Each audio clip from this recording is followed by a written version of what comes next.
It's crazy because a lot of the stuff I've seen in the past year, I didn't even know could be on the internet. Right. Yeah. I don't know how it is when there's so many things you can't put on. Do you know that there's a loophole that the ladies use to show their breasts? Oh, which one? Fake boobs, fake baby. Oh, no. Yeah, they use a That's fake one. baby. So they breastfeed.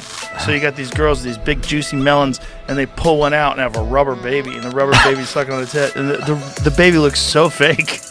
That's hilarious. But they can get some like pretty realistic fake babies. Yeah. Like, what was that movie with the sniper movie about Chris Kyle? What was that called? Remember, there was a movie where he had a fake baby, and it was like so obvious. He's got this like rubber baby, and he's like holding onto his child in this stupid scene. I'm pretty sure on Twitter you can just post nudity without any like problems, right? You can post pornography. Yeah, the replies to a lot of tweets that are irrelevant to porn, it'll just be like, "That's cool, but have you seen my pussy?" And it'll be like some chick promoting her OnlyFans. That's so common now, and I just like the discourse is like half infested at this point. They had this one lady who was saying she made $40 million this year on OnlyFans. Oh yeah, that's nuts. $40 million. I think she's a virgin, I guess. And she doesn't post Sure, she's a virgin. Sure, she's a 23-year-old big-titted virgin, the only one that exists in the whole world. See, that's an interesting scenario, if true, because it's like a lot of dudes want to shit on these chicks for being like prostitutes, essentially. Right. But like, if she was actually a virgin and she's posting like almost nude, but not quite, but making a bunch of money off it. Yeah. There's like two contradictory things going on right now. Yeah, she wins. But the problem is, I don't want to tell anybody to not do anything. Like, ladies, you do what you want, you do you. If I was a young, pretty girl, I'd probably be on OnlyFans. I'd probably make some money. Fuck it. Why would I want to be a waitress when I could just show my tits? That's how I would look at it.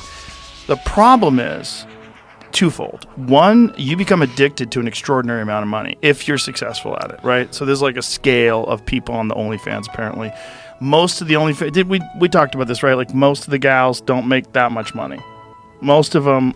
Yeah, I mean, that's what's that much? 6 figures or millions or? No, like even less. Like, most of them make like a few $1,000s a month. I think so. I think out of this 43, one guy paid her $5 million, she said.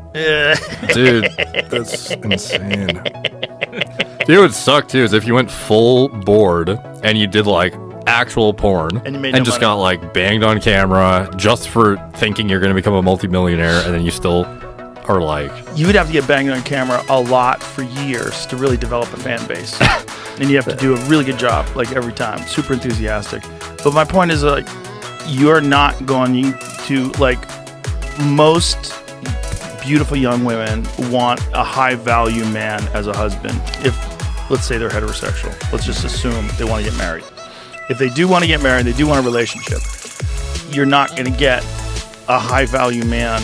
Especially if you're making millions of dollars a year doing this, you're going to want a guy who makes millions of dollars a year, right? You're not going to want a guy who makes less than you.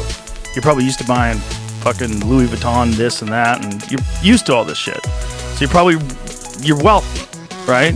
So your dating pool's smaller because you're probably not interested in a guy who makes $100,000 a year.